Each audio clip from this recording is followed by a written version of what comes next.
بنیادی نقطہ یہ ہے کہ جو آج کل کی خبر ہے، ویسے آئی ایم ایف کے ساتھ جو سٹاف لیول ایگریمنٹ ہے، لیکن اب یہ جو میکرو اکنامک بہتری ہے یہ مائکرو لیول پہ نظر آنی چاہیے۔ حکومت عوام کو ریلیف دینا چاہتی ہے، شنید ہے کہ آئی ایم ایف نے شاید 1 روپے تک کہا ہے کہ آپ بجلی سستی کر سکتے ہیں، لیکن مجھے ابھی تک سمجھ نہیں آئی کہ پیٹرولیم مصنوعات کی کمی کی جو قیمتوں میں کمی ہے وہ ریلیف بجلی کی مد میں فیول ایڈجسٹمنٹ کے علاوہ کیا فارمولہ ہو سکتا ہے کہ عوام کو ملے گا؟ یہ تو صاحب کوئی جو معاشی ماہرین ہیں وہی بتا سکتے ہیں کہ فارمولہ کیا ہو سکتا ہے، لیکن گزشتہ 3 سال میں عوام کی جو درگت بنی ہے اور عوام نے جتنی بڑی قربانی دی ہے کہ اپنے اب بچوں کے فیسیں جمع کرانا ان کے لیے مشکل ہو گیا ہے، صحت کے مسائل حل کرنا مشکل ہو گیا ہے، اور اس کے علاوہ ایک عرصہ تو ایسا بھی گزرا کہ خود حکومت یہ ماننے لگی تھی کہ لوگوں کے لیے بھوک کا کوئی علاج نہیں ہے، لوگوں کو 3 وقت کا 2 وقت کا کھانا ملنا مشکل ہو گیا تھا۔ اب وہ مہنگائی کی رفتار کم ہوئی ہے، مہنگائی کم نہیں ہوئی، یعنی مہنگائی جو بڑھ رہی تھی جس رفتار سے اس رفتار سے نہیں بڑھ رہی، لیکن مہنگائی جو ہوئی تھی 3 سال پہلے وہ وہیں کے وہیں موجود ہے، وہ پیچھے نہیں گیا معاملہ۔ اس کی رفتار جو بڑھنے کے 38% تک چلی گئی تھی وہ نہیں ہو رہا۔ تو اب 3 سال قربانی دینے کے بعد، اور یہ بھی بالکل حقیقت ہے جس سے کوئی انکار نہیں کر سکتا کہ ان 3 سال میں ہماری حکمران اشرافیہ نے کسی قسم کی کوئی قربانی نہیں دی۔ نہ تو یہ ہوا ہے کہ ان کی مراعات کم ہوئی ہیں، ان کے چونچلے کم ہوئے ہیں، انہوں نے کہا ہو کہ جی جو وزراء کرام ہیں یا M N As M P As ہیں، سینیٹرز ہیں اور جو باقی لوگ ہیں بیوروکریٹس ہیں کہ جی ان کی تنخواہیں کوئی 25% کم ہو گئی ہوں، 10% کم ہو گئی ہوں، انہوں نے بڑھوائی ہیں، زیادتی کی ہے، اس میں کمی نہیں کی۔ باقی مراعات میں کسی قسم کی کمی نہیں ہوئی۔ وزراء کی فوج ظفر موج 50 سے اوپر تو ہمارے وفاقی ماشاءاللہ وزیر ہیں، وزارتیں کم ہیں، وزیر زیادہ ہیں، ایک وزارت کے 3 2 حصے کر کے وزارتیں ان میں بانٹی گئی ہیں۔ تو یہ ساری قربانی عام آدمی نے دی ہے، لوئر مڈل کلاس نے دی ہے، مڈل کلاس نے دی ہے، اپر مڈل کلاس نے دی ہے، کاروباری طبقے نے دی ہے، اور لیکن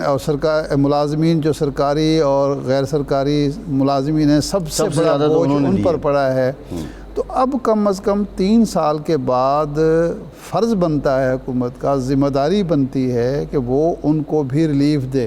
اور سب سے بڑا ریلیف ان کو بجلی کے بلوں میں مل سکتا ہے۔ لیکن اس سے صرف یہ نہیں ہوگا کہ جو عام صارفین ہیں وہ ریلیف محسوس کریں گے، یہ آپ کا معیشت کا پہیہ چلانے کے لیے بھی ضروری ہے۔ اگر آپ کی بجلی کی قیمتیں یہی رہتی ہیں جو اس وقت ہیں، جو انڈیا سے بھی زیادہ ہیں، بنگلہ دیش سے بھی زیادہ ہیں، یورپ کے تمام ممالک سے زیادہ ہیں، ترکی اور ملائیشیا سے زیادہ ہیں، تو آپ کی صنعت کیسے چلے گی؟ آپ نے اگر صنعت چلانی ہے اور صنعت چلا کے ریونیو جنریٹ کرنا ہے، آپ نے ایکسپورٹ بڑھانی ہے، تو اس کے لیے بھی بجلی کی قیمتوں کا کم ہونا بہت ضروری ہے۔ تو اس لیے یہ حکومت کا فرض بھی بنتا ہے، اور یہ حالات اور وقت کا تقاضا بھی ہے، اور معیشت کی بہتری کے لیے بھی ضروری ہے۔ دیکھیں ایک ملک کی ترقی کے جو انڈیکیٹرز ہیں ان میں ایک یہ بھی ہے کہ وہاں لوگوں کی بچتوں کی شرح کیا ہے۔ جس ملک میں لوگوں کی بچت تو سوال ہی پیدا نہیں ہوتا، آمدنی سے زیادہ اخراجات ہوں، اس ملک نے خاک ترقی کرنی ہے۔ نہیں، اس کا تو سمپل فارمولہ ہے نا،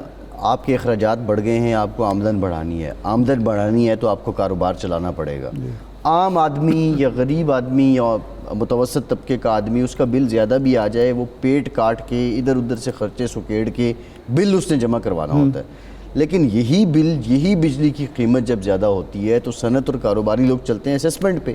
جب ان کی کاسٹ پوری نہیں ہوتی تو وہ اپنی مینوفیکچرنگ روک لیتے ہیں، وہ اپنا پہیہ روک لیتے ہیں، ان کا پہیہ رکتا ہے تو روزگار بھی رک جاتا ہے۔ یہ بڑی کلیئر حقیقت ہے، کیونکہ اب گورنمنٹ کے لیے سب سے بڑا چیلنج یہ ہے کہ انہوں نے مینوفیکچرنگ کو بڑھانا ہے، انہوں نے لارج اسکیل انڈسٹری کو بڑھانا ہے، انڈسٹریل پروڈکشن کو بڑھانا ہے۔ پھر سب سے بڑی بات یہ ہے کہ جب جو پہلے سے موجود انڈسٹری نہیں چلے گی تو سرمایہ کاری جو آپ لانا چاہ رہے ہیں, جو آپ ایف ڈی آئی لانا چاہ رہے ہیں, یا آپ گورنمنٹ بہت آفر بھی کرتی ہے پبلک پرائیویٹ پارٹنرشپ کے ذریعے آپ لے کے آنا چاہ رہے ہیں, جیسے بھی لانا چاہیں, جب پہلے والا کاروبار نہیں چل رہا تو آپ ان کو کیا کہیں گے کہ آپ کس چیز کو اٹریکٹ کر کے آئیں؟ نہیں, وہ بھی تو دیکھیں گے نا, اس کی جو لاگت ہے,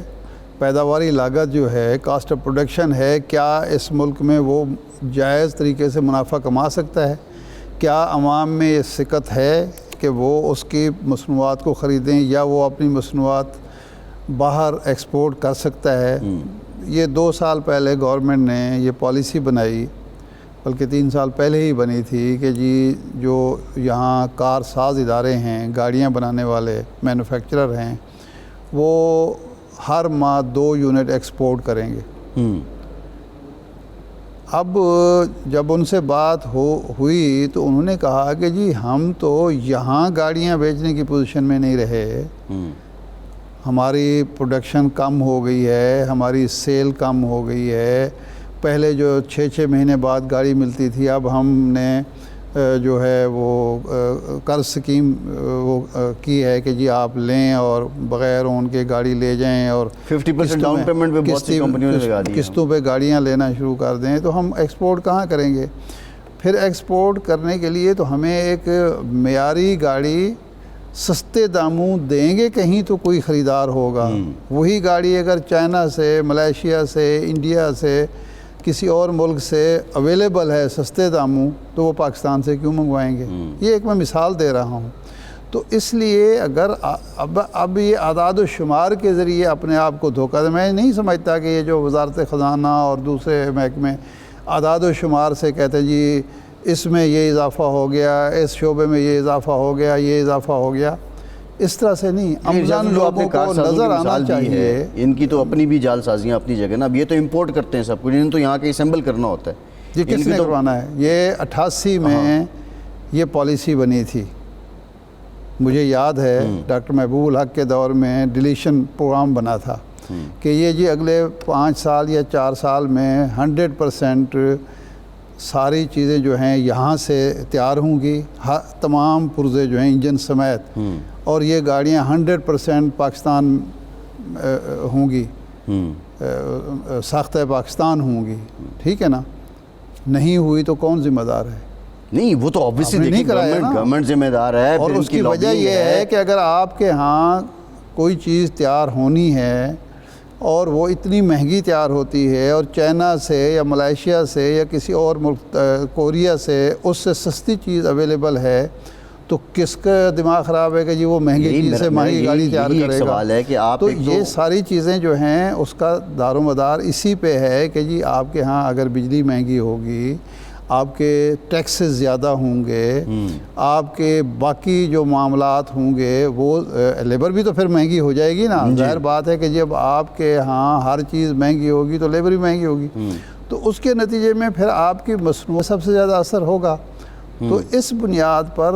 چاہیے حکومت کو, اب ایک ایسی حکومت ہے, شہباز شریف صاحب کی یا مسلم لیگ کی حکومت کے بارے میں یہ تاثر ہمیشہ پختہ رہا ہے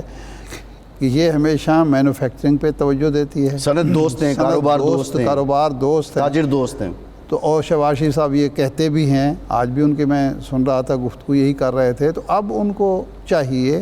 کہ یہ جو سرخ فیتہ ہے اس کو ختم کریں, صحیح ہے, یہ جو رکاوٹیں ہیں یہ دور کریں, یہ جو خرچے ہیں غیر ضروری ریاست کے اور حکومت کے ان کو کم کریں. بوجھ جو ہے مینوفیکچرر پہ جو بوجھ آ رہا ہے, جو عوام پر بوجھ آ رہا ہے, اس کو کم کریں تاکہ ہماری صنعت چلے, ہماری ایکسپورٹ بڑھے, عام آدمی کی زندگی آسان ہو اور ملک ترقی کر سکے. صحیح ہے.